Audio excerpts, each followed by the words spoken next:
Yeah, okay. Jessica had the chance to see the wonderful place Ethan grew up and to meet so many of his young friends and his adult friends that had mentored him. Thank you for loving him, and we love you. Shortly after college, Ethan reached one of his goals when he performed in an off-Broadway play called Lucky Stiff. Ironically, he played the stiff, a dead guy. And he was pushed around the stage in a wheelchair. And he was a dead guy, but he hopped up and did a tap dance. Okay, so that story, it's a funny play. Okay, over the years, among his favorite parts were flying as the older brother in Peter Pan, wearing a kilt in Brigadoon, having the lead as Sky Masterson in Guys and Dolls, a part that his brother Jonah had had several years earlier in a different production of Guys and Dolls, wearing the leather jacket as Danny Zuko in Grease, wearing the big striped hat as Cat in the Hat in Seussical the Musical. Did I say it right that time? I always say Zeusical. They get mad at me. And of course, being so much larger than life as Birdie in Bye Bye Birdie. And this isn't notes, but I just have to say, I was taught how to tease his hair. It wasn't just a simple grease back like in Grease. It was teased. And there's a picture out there of him. But I teased it even more during the real production. Then he wore boots. So when he was on stage, he was 7 feet tall. And then half of these girls who would be running around going, Birdie, were these little Hawaiian midgets.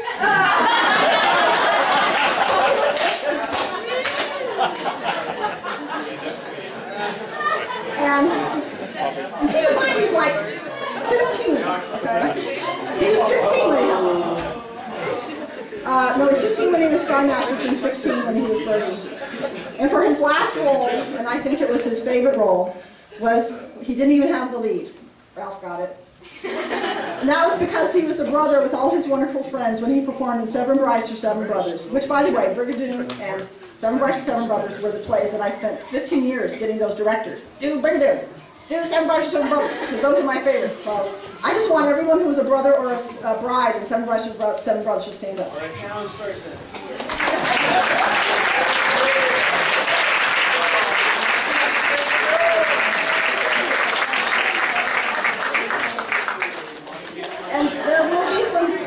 That David has laboriously worked his entire life in the last week to put together of some of the starring parts that Ethan did in his show.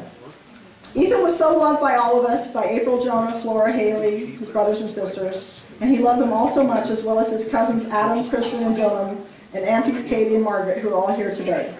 He loved all his friends so much, and I know you'll always love him. Okay, that's right. I hope one of you guys names the son Ethan. It's a wonderful name. Ethan was David's. My daughter's name. Your chart's later. Ethan Anna or something. I don't know what it was. Ethan was David's father's name, and after I named Ethan that, I found out it was the most popular name for like 15 years, and I kept going, I had it first. I also want to say that with the tattoo, if any of you guys want to get an Ethan or a Shell tattoo or anything in memory of him, all the kids on Kauai have tattoos, so. My whole family got tattoos, but I'm afraid I'm not going to get it. To finish, and I am not the singer in the family, I want to sing the song that I sang to Ethan over and over when he was stuck in that hospital bed so long ago. Their words were true then, so true his entire life, and true today.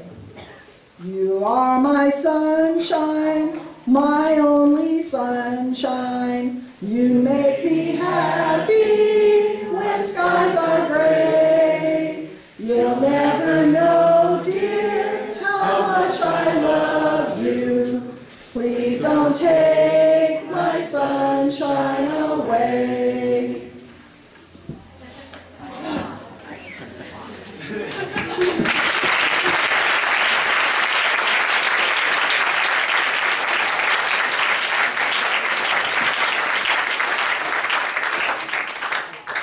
Thanks, Poppy.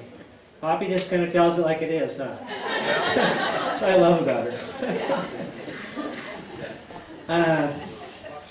David is going to come down, I think.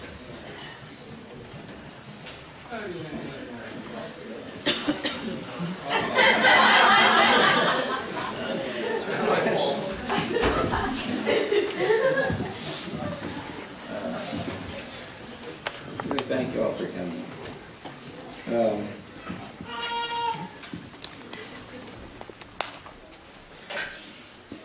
about Ethan's first dress-up shirt. It's his first button-up shirt. He wore it everywhere because it was the only dress shirt he had. Every time he went somewhere, he would put it on. And, wore it so much that everybody thought he liked orange. But it was really the only shirt he had.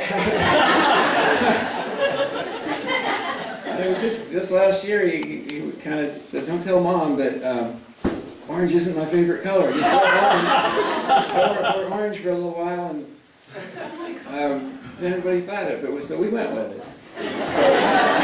Don't worry if your face is painted orange, it's in honor of it.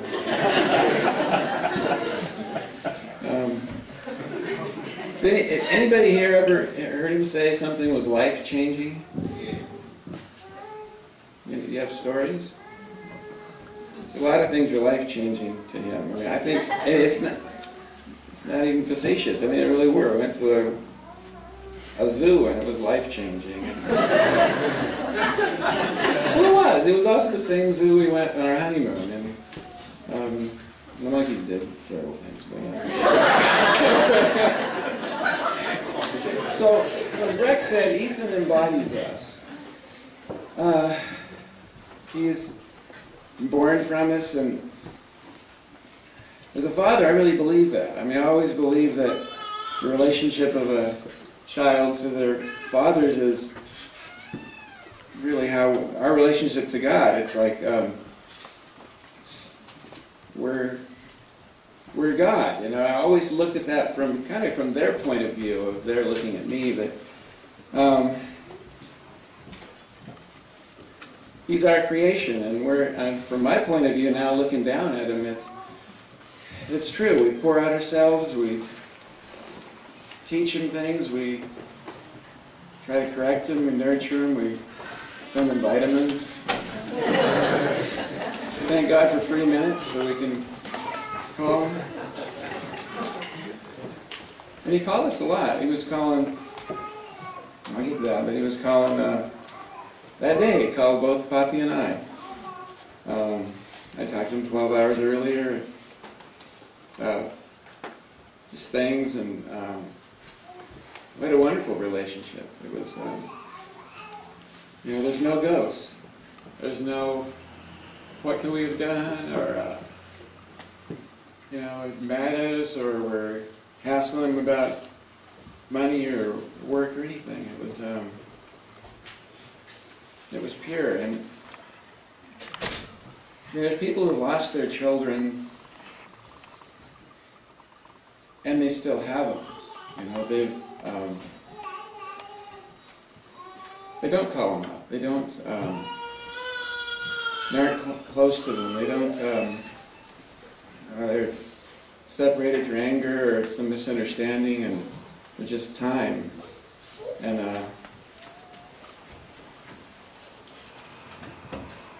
it seems to me you've kind of lost your child while he's still there, and it's the same. It's like it's the same feeling we have.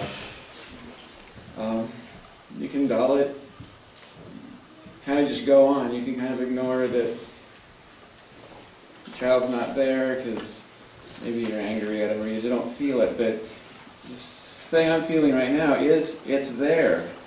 If you have a child that's you're not close to, or if you are that child, don't forget that. You've been to my house, and you kind of will notice that it's the house that I was looking through albums, and we're all mostly just looking for Ethan pictures, but I just noticed we're always hugging him, and we're the house that loved Ethan. And like, he called me out in the middle of the night once, or last couple of weeks ago, and he called me out of the blue and asked me what my middle name was. He knew it was B, but he didn't know what it was. His middle initial was B. But so we ended up talking for an hour about nicknames that I ever had, and his nicknames, and the origination of geeks and nerds. I mean, he looked it up on the internet while we were talking. Just something about